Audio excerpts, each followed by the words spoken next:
Welcome. We're glad that you could join us for this webinar titled Real Lives of Real Missionaries, presented by Dr. Andrew Kaiser. My name is Joanne Pittman, and I will be the moderator. I'm the Senior Vice President of China Source. Before joining China Source, I worked in China for more than 20 years as a teacher, a program director, and a cross-cultural trainer. For those of you unfamiliar with China Source, we offer insight and analysis for the global church with the aim of deepening understanding of the complexities and multidimensional nature of churches in China. We do this through our online publications, consultations, training, and consulting services. We also seek to be a place where the global church can hear directly from Chinese Christians about their situations and challenges, thereby giving the chance for the global church to learn from our brothers and sisters in China. You can learn more by visiting our website. This webinar is a joint speaker series with the United States China Catholic Association and China Academic Consortium, affiliated with ERR China. The goal of the series is to explore the role of Christianity in the cultural dialogue between China and the West from both the Protestant and Catholic perspectives. The U.S. China Catholic Association seeks to build bridges of friendship and dialogue between people of China and the United States by offering educational, service, and cultural programs in support of the Church and the larger society. The China Academic Consortium is ERR China's academic arm that seeks to empower Western Christians to engage the Chinese culture and equip Chinese Christian intellectuals. I want to offer a special word of thanks to Father Michael Agliardo, the Executive Director of the United States China Catholic Association, and to Martha Chan, President of the China Academic Consortium, for their tireless work on behalf of this lecture series. This webinar is also co-sponsored by the following organizations: the University of Northwestern St. Paul in Minnesota, Evergreen, and Anselm House. We are grateful to these organizations for their assistance. Andrew received his PhD from the University of Edinburgh for his dissertation, Encountering China, the Evolution of Timothy Richard's Missionary Thought. He is a frequent speaker and contributor. He is the author of The Rushing On of the Purposes of God, Christian Missions in Shanxi since 1876. It is available on Amazon.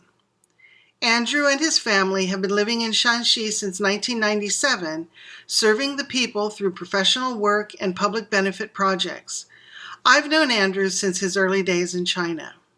This lecture was originally scheduled to be held at the University of Northwestern in St. Paul. Obviously, the ongoing global health crisis rendered that impossible.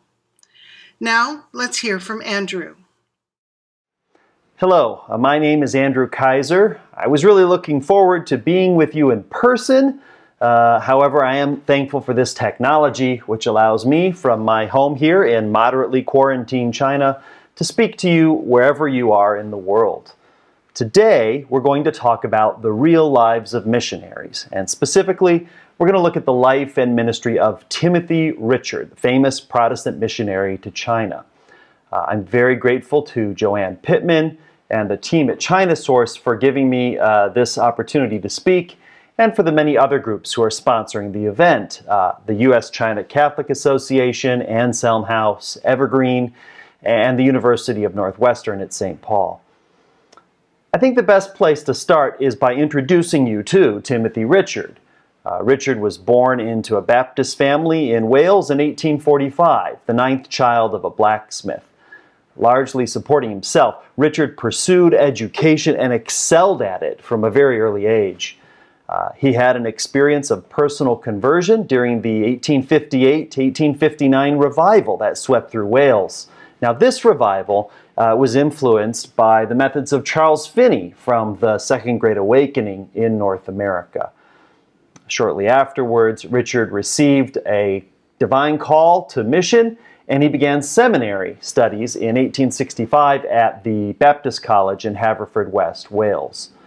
Richard distinguished himself almost immediately as a gifted preacher in both English and in Welsh, and as an aggressive proponent of educational reform, Richard pushed the seminary to include subjects such as science and world religions in the missionary training curriculum. He arrived at seminary already with the strong conviction that being the most civilized of non-Christian nations, not only was China well suited to accept the gospel, but also China would be able in time to carry the gospel to other, quote, less advanced nations, unquote. And this combination of determination and pragmatism were to be hallmarks of Richard's decades of China ministry. In 1868, Richard applied to join Hudson Taylor's brand new China Inland Mission. Now, Richard had heard a lecture by Fanny Guinness, and he was impressed by the spirit of self-sacrifice that suffused this brand new agency. Now, however, Richard was a student at a Baptist seminary, and so the CIM advised him to seek service with the English Baptist Missionary Society, or the BMS. Now, though rarely mentioned, it should also be pointed out that Taylor himself cooperated very closely with the Baptist Missionary Society and even discussed joining the BMS just prior to his founding of the CIM in 1865. And so the CIM and the BMS were very close friends during these early years. In time, Richard graduated from seminary. He was ordained as a Baptist minister, and at the very end of 1869, he sailed for China. Just 4 months after Richard's arrival in the Shandong coastal city of Chifu, which is modern-day Yantai, the only other BMS worker in all of China passed away. And this left Richard on his own with very limited language ability. He'd only been there for 4 months. Richard had no choice but to rely on local Christians to maintain the work of the mission. And this turned out to be a fantastic introduction to missionary life and a very formative experience for his evolving understanding of mission methodology. And so Richard learned about evangelism and pastoral care in China, not from a senior foreign colleague, but by accompanying a local pastor named Zheng Yuren as he ministered to the growing Baptist community all across Shandong. And so over the next 45 years, Richard participated in a remarkable range of mission endeavor. Interreligious dialogue, literary work, itinerant evangelism, educational endeavors, vocational training, outreach to intellectuals, political and economic reforms, church planting, famine relief. There were very few aspects of 19th century mission that he did not personally participate in. According to the father of the study of mission history, Kenneth Scott LaTourette, Richard was, quote, one of the greatest missionaries whom any branch of the church has ever sent to China. Now, some of you may have heard of Timothy Richard, perhaps as that liberal missionary that was so different from Hudson Taylor.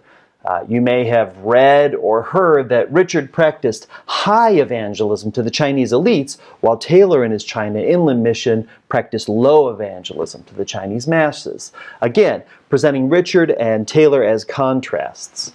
A few of you may have read about Richard's political activities related to the imperial reform or perhaps the Boxer Rebellion. Let me just say that Richard and Taylor had far more in common than they had differences, and that in the century since Richard's death, many aspects of his missionary identity have been downplayed by 20th century scholars who were much more comfortable with Richard the Reformer than they were with things like prayer, evangelism, and church planting. But today, I want to talk about Richard as he perceived himself as a Christian missionary. Now, there isn't time for us to look at all the different aspects of missionary endeavor that Richard was involved in. For those who would like to learn more about Richard, I encourage you to look at my book, Encountering China, an exploration of the first half of Richard's career in China. This was published in the Evangelical Missiological Society monograph series. China Source readers will also be familiar with the excellent Studies in Chinese Christianity series, where you can find Eunice Johnson's book on Timothy Richard's vision for education and reform in China. But today, we're going to zoom in on one aspect of missionary life, and that's missionary identification. Identification in this sense refers to the degree to which the cross-cultural worker is able to understand, empathize with, and ultimately participate in the lives of the people she is living among. In his classic work on communication in the missionary context, Eugene Nida emphasized the importance of identification for the effective cross-cultural communication of ideas. More than just a superficial mimicry of the lifestyle or communication patterns of so-called receptor peoples, identification, according to Nida, can be achieved only by the realistic participation with people in their lives, and not by working for people, but with them. And while this may seem academic, identification is a visceral experience for every cross-cultural missionary, something they feel deep in their gut. Now, each time a missionary is offered gross food or asked a personal question, the intensity of her emotional response reflects the degree to which that missionary is able or not able to identify with the surrounding culture. And to a certain degree, identification is something that happens naturally to missionaries as they spend more and more time in a new culture. Time and distance can gradually erode older patterns of thinking and acting, shifting priorities so that they mirror those of the people that the missionary has come to serve. The missiologist Jonathan Bonk, known best for his influential work on missions and money, he actually wrote his doctoral thesis on identification as seen in the ministry of Jonathan Goforth and his colleagues in the mid-19th century London Missionary Society's work in central China. Bonk reported that for these particular British subjects living in China, the barriers to strong identification with the surrounding culture were great. And moreover, their inability to identify more strongly with the local people hindered the work of that mission on multiple occasions. Now, Richard's strong identification with the people of China was key to his ministry, and he wrote about it frequently in his publications. In one article on missionary tactics that was written in 1880, Richard pushes his fellow China workers to move past mere understanding and to develop an identification with Chinese preferences and priorities that moves beyond language. As he said, "When we have learnt the words and phrases of the Chinese language, we are not to suppose that we understand Chinese people accurately, or that we can make ourselves accurately understood. How often have we met Chinamen who talk very politely and are, we think, altogether friendly, but our teacher would say, 'All that did not mean anything. Did you not observe his manner?' His real meaning was in his manner, and so we often insult Chinamen when we intend to be most civil. For to be intelligible to a Chinaman, we must use Chinese manners as well as Chinese words." He expressed the same idea more broadly in his address to the 1890 General Conference of the Protestant Missionaries in China. Richard said, "Let us beware lest we make a shipwreck of our work, substituting the traditions and practices of Northern Europe and Northern America for that pure gospel which is suitable for all climes and times and nations. While sacrificing no truth of Christianity, our attitude must be less foreign and more sympathetic. Our brethren in the homelands adapt Christian teaching and methods to Western needs. Our task is to adapt Christian teaching and methods to Chinese needs." Well, let's look at two instances from Richard's life in China that illustrate not only his remarkable degree of identification, but also the practical fruit in terms of ministry that was made possible by his identification. First, I'm going to talk about Richard's relationship with sectarian religion in Shandong and its effects on the church there. And then I'm going to explain the motivation behind Richard's famine relief work and the ministry aspects of his humanitarian aid. So first, let's talk about church planting and sectarian religion. On one occasion, just a few years after his arrival in China, a member of the small Baptist community in Shandong invited Richard to attend a local temple festival.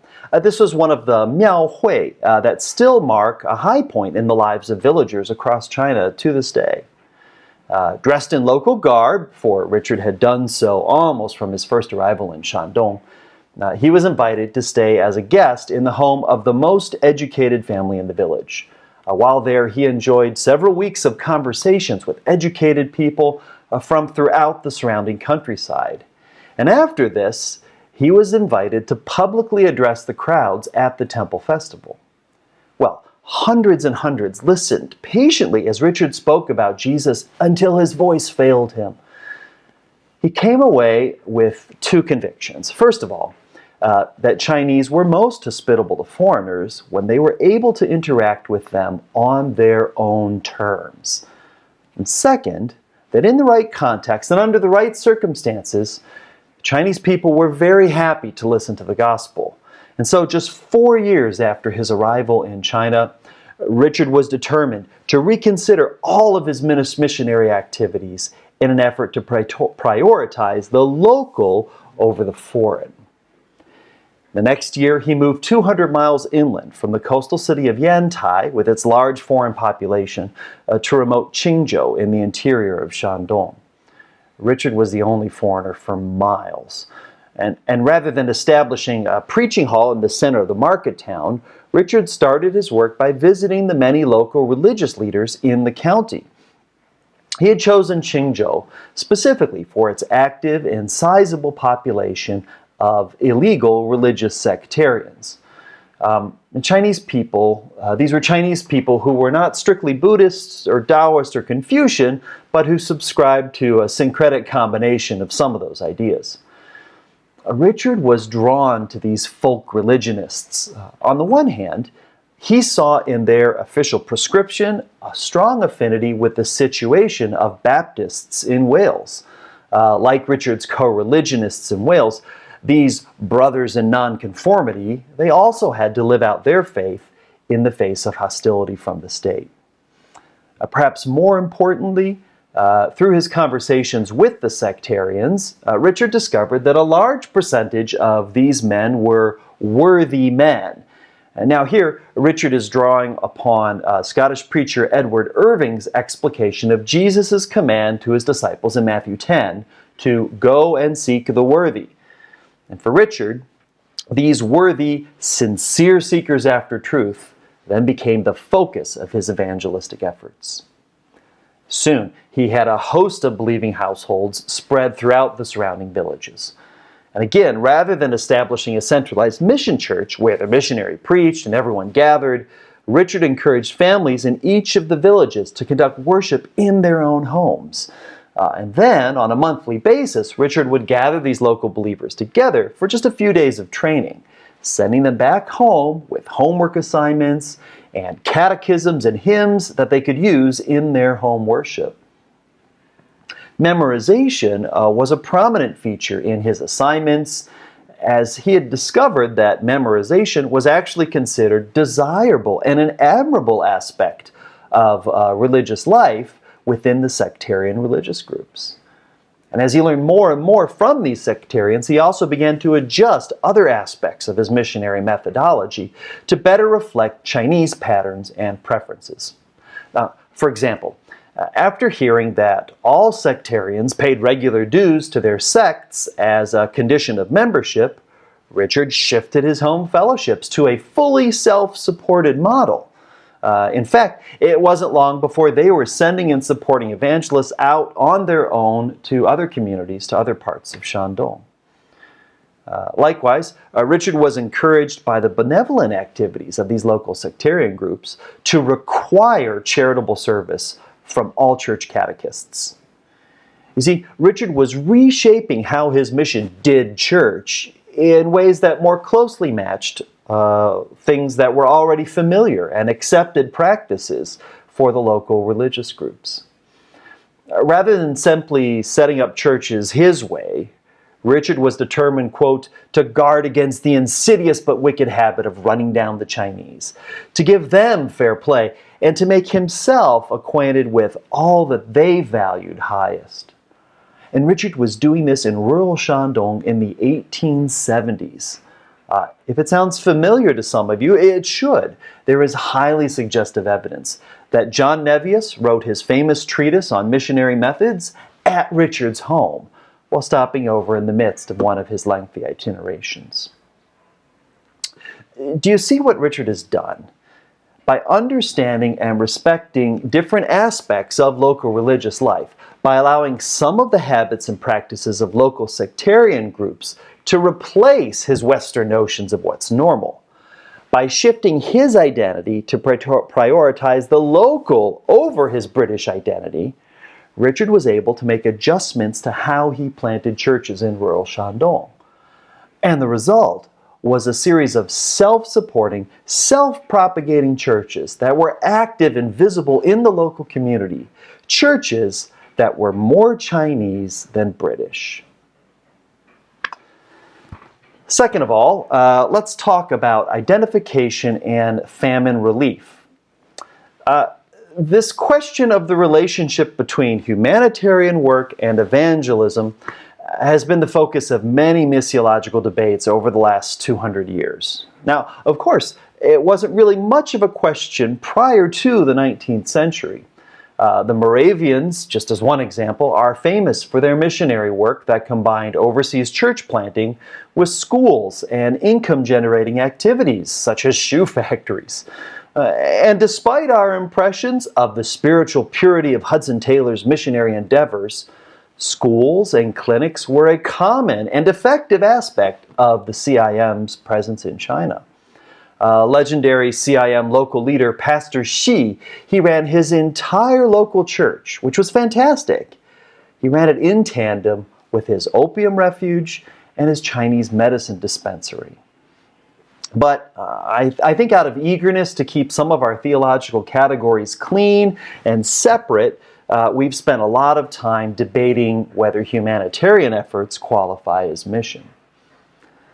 Richard himself is probably best known for his role in delivering aid during what is today known as the North China famine, lasting roughly from 1876 to 1879. This famine remains one of the most severe on record, leaving nearly a third of the population of Shanxi province either dead or displaced. And while statistics are unreliable for this time period, most scholars accept that between 9 and 13 million people perished across the 5 affected provinces of North China during just these few years. Richard himself encountered the famine early. In 1876, there was very little rain in Shandong. Living on his own in Qingzhou, Richard first knew that there was a drought as he saw the difficulties that were encountered by his neighbors. And as desperation drove people to violence, Richard was encouraged by his local friends to flee Qingzhou and seek the relative security of the coastal cities. However, after a sleepless night of prayer, he arose determined to remain and give all that he had to help his neighbors. As he later explained, "Here was the crisis. Should I go away to save my life, or should I remain to do what I could at all risks? Had many of these poor people any more sin than I, that they should perish and I should live? I vowed that night that I would share the last that I had before leaving them, and then would only go away to seek for further help. And God seemed to accept my vow." And so, after Richard's resources were exhausted, and only at that point, he traveled back to Yantai to raise funds from the foreign community there. For the 2 years leading up to the famine, Richard had been living in the geographically isolated interior of Shandong. Substantial portions of his ministry career up to this point had been spent working as the sole representative of his society. And during his years in Qingzhou, he was the only expatriate missionary of any agency resident in the area. And as a young man, single, traveling, living, and working closely with Chinese Christians all across rural Shandong, his experience of Chinese people and their way of life was intimate and highly participatory. Perhaps also drawing on his own experiences, having grown up on a farm in Wales, it's not difficult for Richard to imagine himself in the place of the Qingzhou famine sufferers. And this strong sense of identification is what compelled him into compassionate action. Well, Richard's work in Qingzhou was noticed, and in 1878, he was invited by the Foreigners' China Famine Relief Committee to organize relief work in remote Shanxi province, where the famine was particularly severe. Richard was one of the first Protestants to set foot in Shanxi, and so he reported on the extreme devastation of the famine there, cannibalism of the young and old, dogs eating corpses, people making last meals of steamed buns from dust and dirt. Children and women were sold. Dogs were feasting on corpses. Richard's observations on the famine were then printed in newspapers and journals all around the world, mobilizing one of the first truly international disaster relief efforts. And as missionaries from other societies came to join him, the work expanded to include cash distribution, orphanages, vocational schools, and all of this was in coordination with evangelistic work as well. Prayer actually formed an integral part of Richard's response to the famine.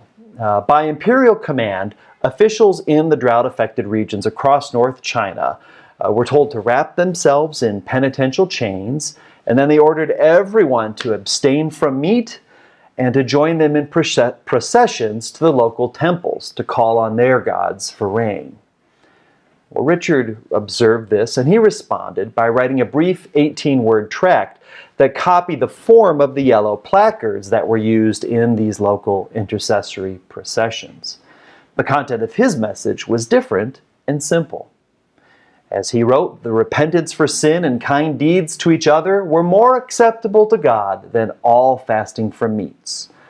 Prayer to the true God and firm resolve to learn all his ways were better than all prayers to other gods combined. And in these efforts to encourage people to pray to God instead of idols, Richard was heartened by the earnestness with which petitioners inquired of him, "How shall we pray?"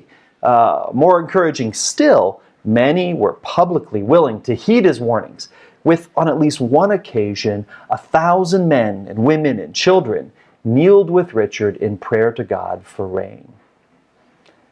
Now, this holistic approach to building God's kingdom, combining aid and evangelism, was pretty progressive for the 1870s, and yet for Richard it seemed natural.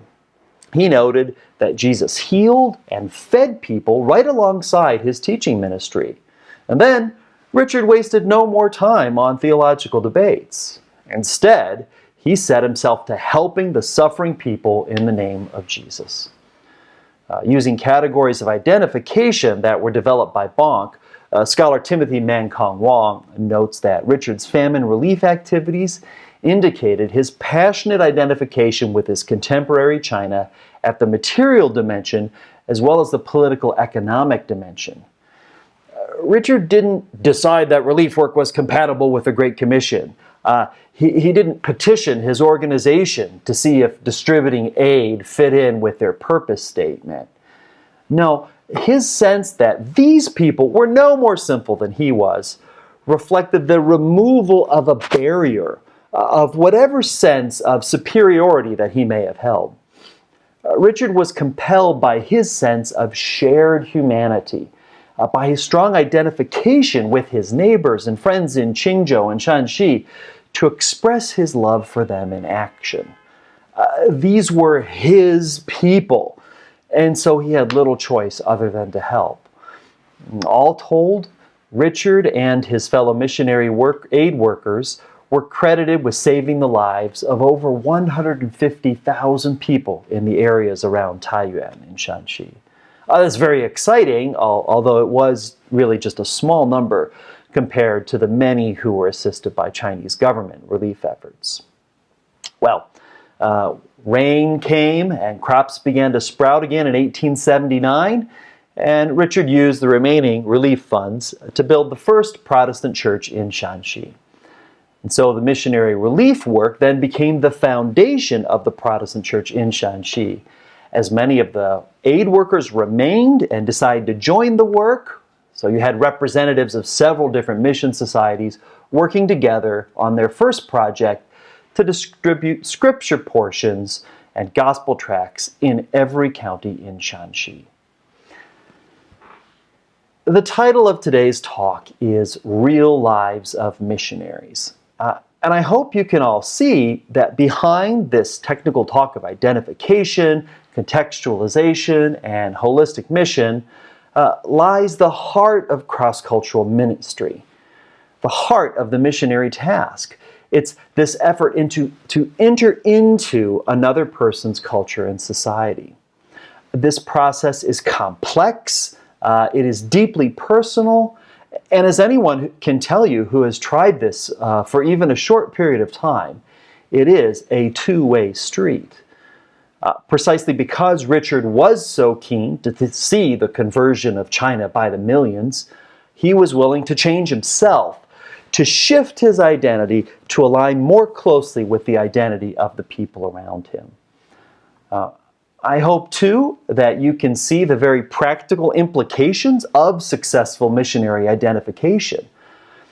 I tend to think of history of the past as a theological laboratory, a place where experiments have already been undertaken that shed light on our contemporary theological questions. And Richard's life is no exception. So just reflect with me on each of these two instances that we've talked about today. First of all, if we look at Richard's early church planning work in Shandong, it's clear that much of the success of that endeavor emerged from the high degree to which those churches were contextualized. Now, what we mean by contextualization here is that many of the exterior or superficial aspects of church life were adjusted to conform, not to practices back in Richard's home Salem Baptist Church, or to the content of the seminary classes that Richard had taken in Wales, but to conform to the habits and practices that were familiar to the people of Shandong. And while there's certainly an intentional aspect to these kinds of choices, Richard's relative isolation and his forced habit of relying on local believers for church work, combined here with his positive interactions with the local sectarian religionists, to allow him to shift his priorities. So Richard's primary frame of reference was not Wales or Britain or the West, but rather Qingzhou. It was those people, their habits and experiences, which became central to Richard's perspective, shifting his identity to fall increasingly in line with theirs. Time, isolation, immersion, interactions, exposure, these factors all contributed to Richard's identification with the people of Qingzhou, making possible those remarkable independent churches. In today's world of global communications, it is harder than ever to recognize the distance between the mission field and the sending home base. And unfortunately, this tends to get in the way of healthy identification. Certainly, phenomena such as globalization remind us that the boundaries between the local and the other, east and west, between here and there, these borders are more porous than ever before, actually thanks to those same communication technologies. But we have to be careful to avoid falling into the trap of believing that because there's a Starbucks here and a Starbucks there, well, these two cultures can't be all that different. Netflix and Facebook, they can become anchors that root missionary identification in our passport countries, forming barriers to healthy identification. Moving to remote Qingzhou gave Richard tremendous room to explore, to experiment, to invest deeply in the lives of the local people. And while this is definitely more difficult for us today, it is no less important. What can organizations do to facilitate and encourage the development of healthy identification on the field? And what choices can field workers make to help them develop the kinds of instincts that led Richard to stay during the famine? Timothy, Richard, and others like him should stand as a reminder and a challenge to all of us. Second, If we look at the way Richard's strong sense of identification shaped his response to the North China famine, it's obvious that for the cross-cultural worker on the field, praxis will almost always trump theory.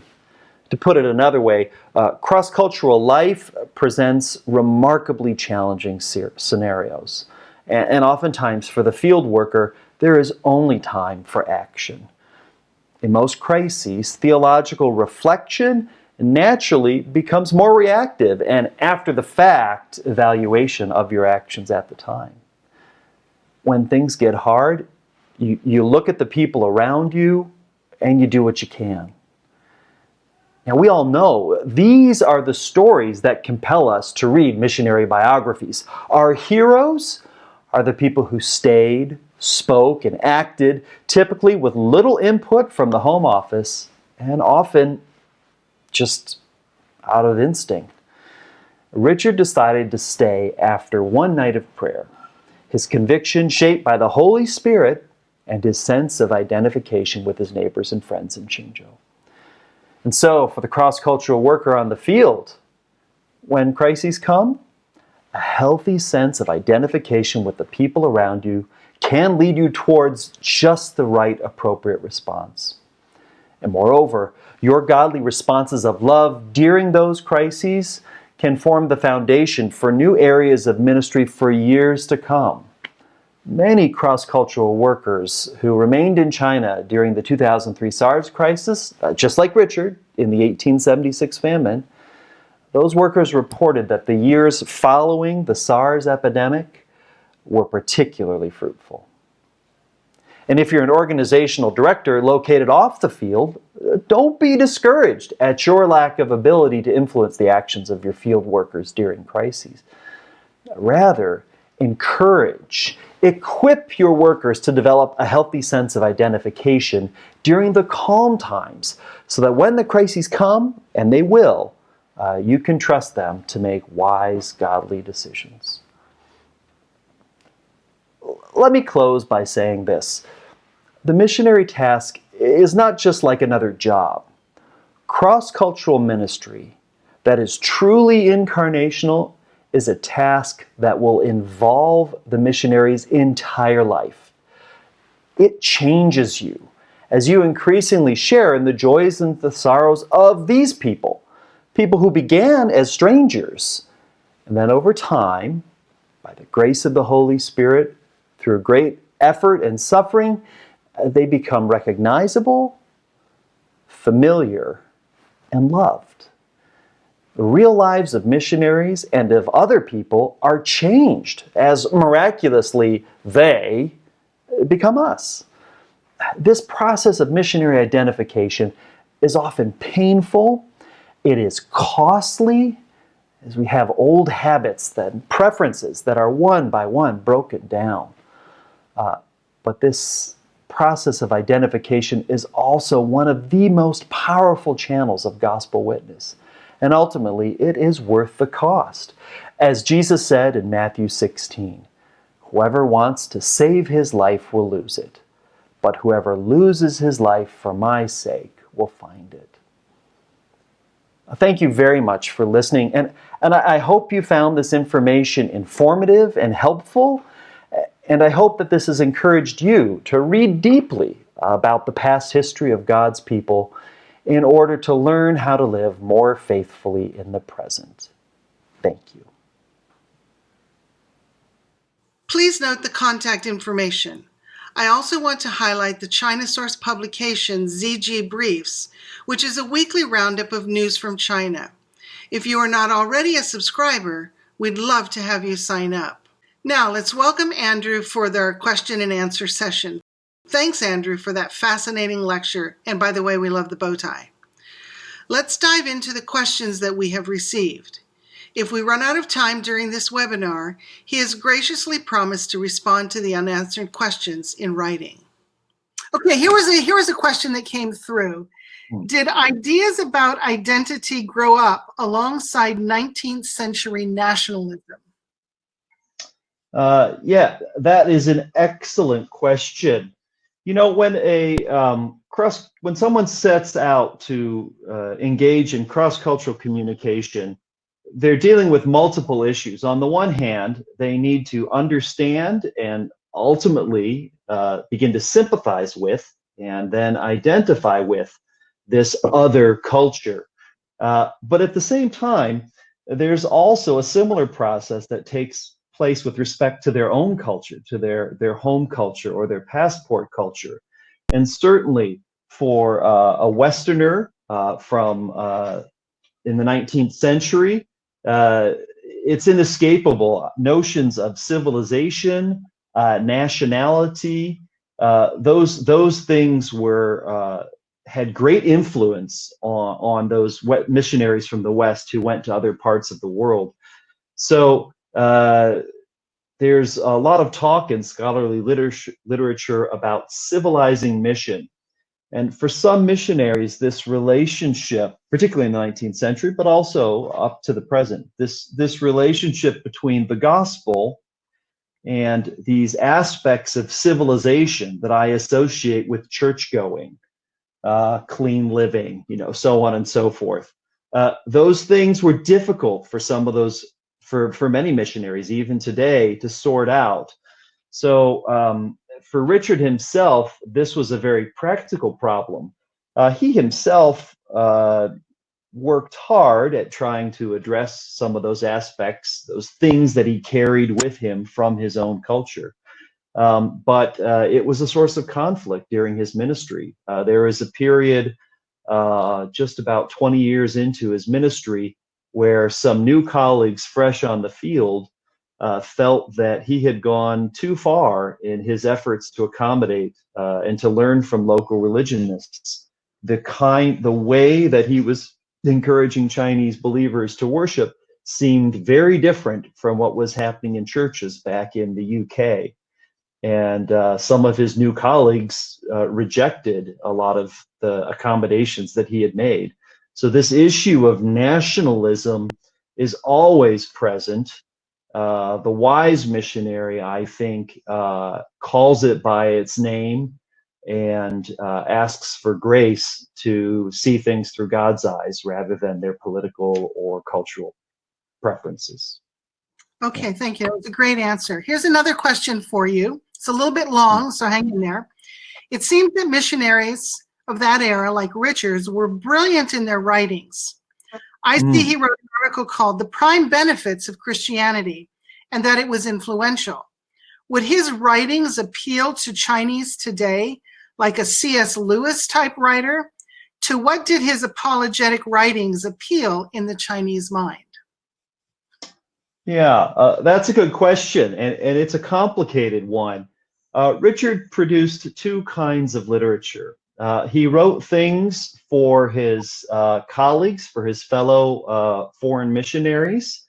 In those documents, he tried to make strong arguments in favor of switching one's priorities over to Chinese priorities, to preaching a gospel that was Christian, not necessarily Western, and to something that would appeal to the Chinese folks.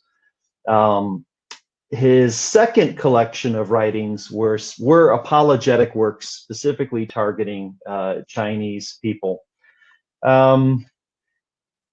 Most of his apologetic writing for Chinese audiences tended to focus on Chinese elites and scholars. He wrote a few things in his early years, but his real periods of prolific writing for Chinese audiences were in his later years. And by that time, he had made a choice in his ministry in China to set aside some of the grassroots evangelistic efforts of his early days and to focus on changing the opinions of the scholarly class in China. Richard believed that the elites, Chinese scholars and officials, some of them perhaps would come to faith, but he actually suspected that many of them would be very resistant to Christianity.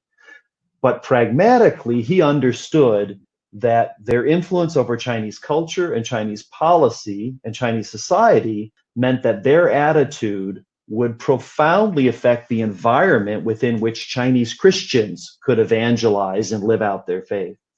So most of his apologetic writings were actually targeted on encouraging Chinese scholar officials to have a positive impression of Christianity. So if you read his Benefits of Christianity article, a lot of it talks about the practical benefits to society, to a nation, that Christianity would bring. So it feels in some ways unspiritual. But Richard was specifically, this was not an effort to evangelize those people, but more of an effort to cause them to think positively about Christianity. And if you think today, we have similar situations. Chinese society is managed and controlled by certain gatekeepers. And certainly if they come to faith, that's a wonderful thing. But if we could even get those who have no interest in Christianity to look more positively at the church, to set aside some of their fears, it could be transformative for the Chinese church, allowing them then to have much more space to live out their faith. Okay, that's a great answer. And actually, in some ways, I think it answers the next question I was going to, that had been sent was, what do you think Richard would uniquely bring to the Chinese ministry environment today?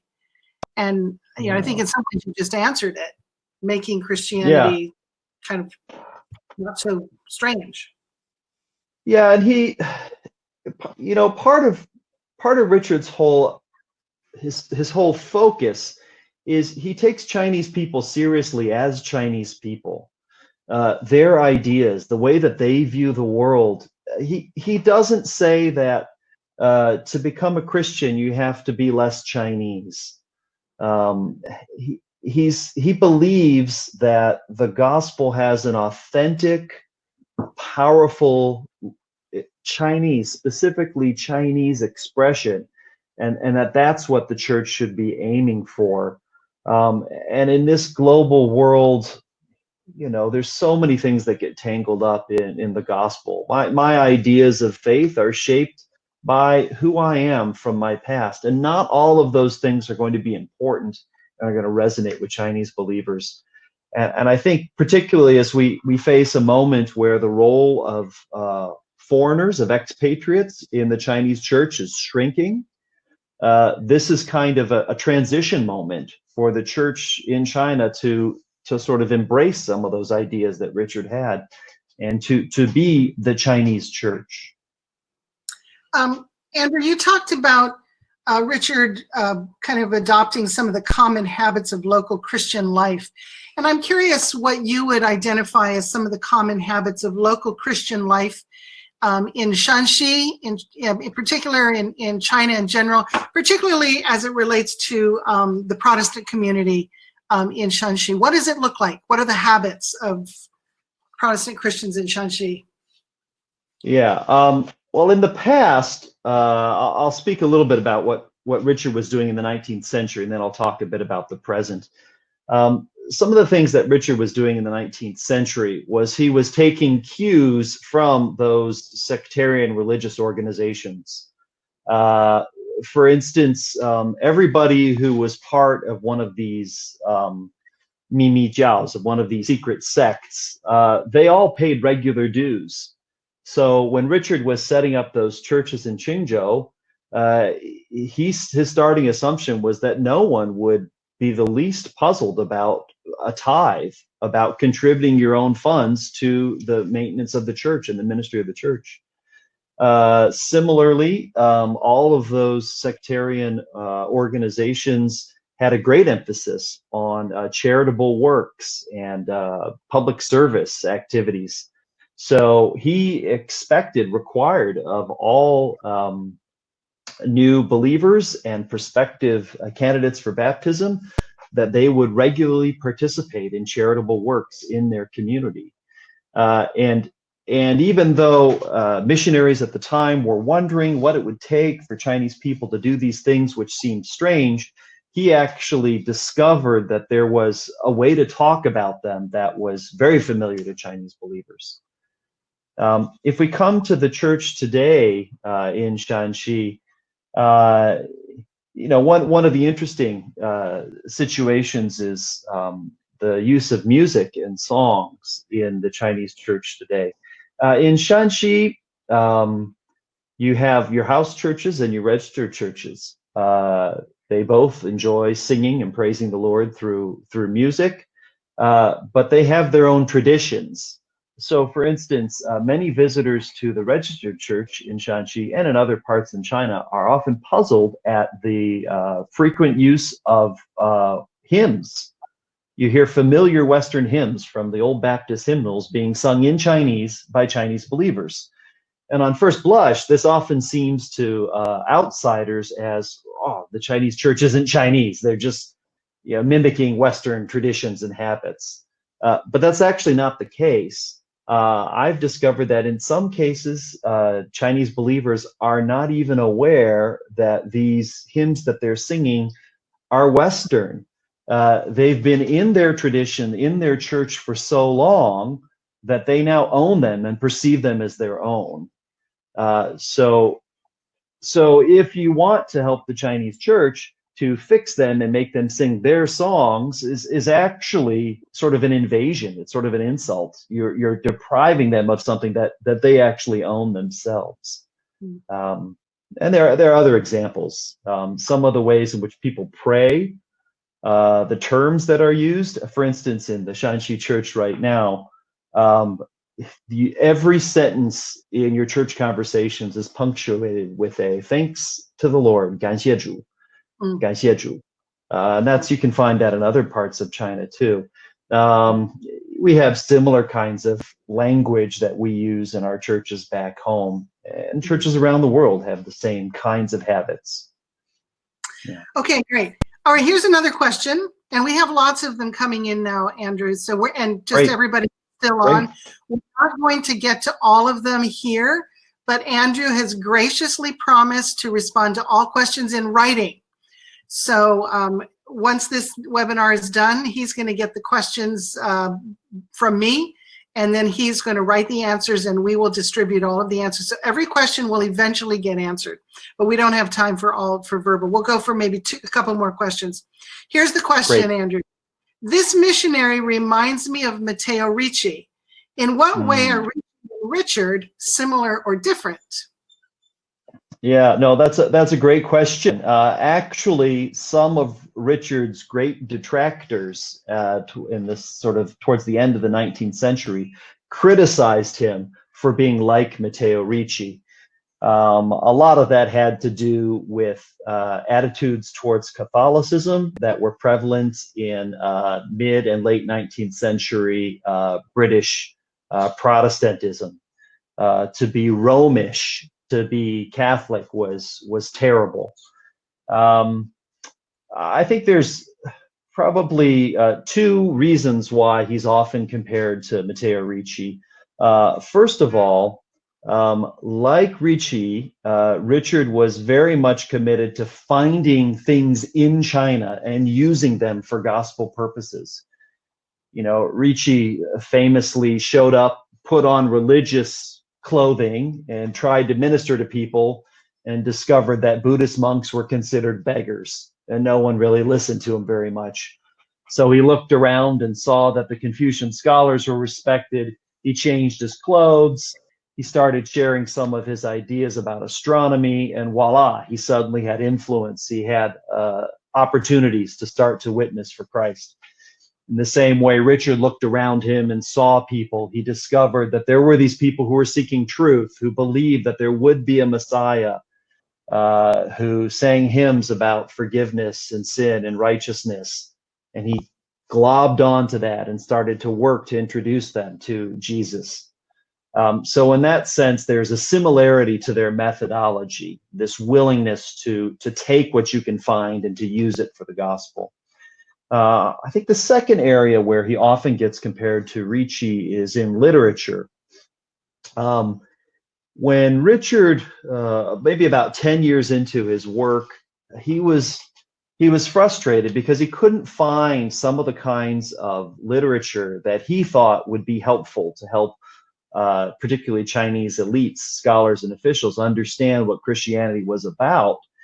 And he discovered that actually Ricci had written quite a bit. And from that Jesuit tradition back in China from the 16th century, there were several kinds of tracts, different treatises, apologetic works that did explain many aspects of Christianity in ways that resonated with how Chinese scholars viewed the world. So on the one hand, he actually used some pieces of Catholic literature. He was criticized for it, and he said, as soon as a Protestant writes something, I'll use theirs. And then he also, in his later years, he took it a step further. He became the director of the Guangxue Hui, the Society for the Propagation or Diffusion of Christian Knowledge in China.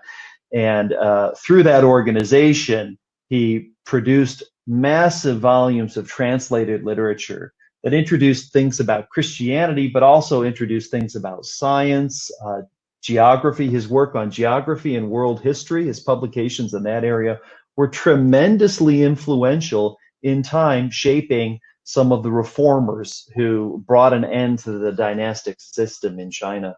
So those two areas, both his willingness to use things from China and also his literary work, were both very similar to Matteo Ricci. Okay, great. What does identification look like in the context of modern China?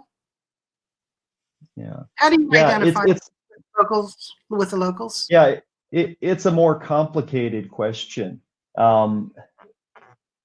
I think, in some way, the classic 19th century sort of hallmark of identification was to wear Chinese clothing. Well, in contemporary China today, that's not necessarily a significant thing. I think it's true in Shanxi, this bow tie is unusual, but wearing a blue suit coat, the construction workers out my back courtyard are wearing blue suit coats while they're drilling holes in the ground. So a lot of those superficial aspects of identification aren't really as meaningful today as they were back then. So this kind of forces us to think more seriously about what we value. For me, the way I look at this is, obviously you need to understand. You say you meet a Chinese couple and they're struggling in their marriage and they're asking for help. Their understandings of what a marriage is, of how a man and a woman should relate to each other, are going to be different. They have some Chinese cultural things that are shaping those ideas for them. So certainly you need to understand the Confucian idea of relationships and the relatively small amount of emphasis on the marital relationship. Those things are important. The priority given to parent-child relationships over husband-wife relationships. You need to understand those things. But for real identification, you need to go a step further. You need to reach the point where that understanding becomes sympathy, where instead of just saying, I know what you're doing, here's the way you should do it, you say, I know what you're doing, and actually, in your situation, I could see myself doing something similar. And once you've reached that point, whatever comments or suggestions that you're going to end up giving, whatever the Holy Spirit is going to lead you to say or do in those situations, you've now switched from this kind of a relationship where it's me fixing you, and now it's us. We're actually in the same place. We're seeing things the same way. I'm crying about the same thing that you're crying about. Now we're in a place where together we can seek God's will on this thing. And that, for me, that's the key twist, moving from understanding to sympathy. That's where identification comes. Thanks again, Andrew, for a wonderful lecture and for taking time to answer so many questions. Again, we want to say a special word of thanks to Father Michael Agliardo of the United States China Catholic Association and Martha Chan of the China Academic Consortium, as well as to our other sponsors, the University of Northwestern St. Paul, Evergreen, and Anselm House. Thank you again for joining us. We hope you've enjoyed this webinar. God bless.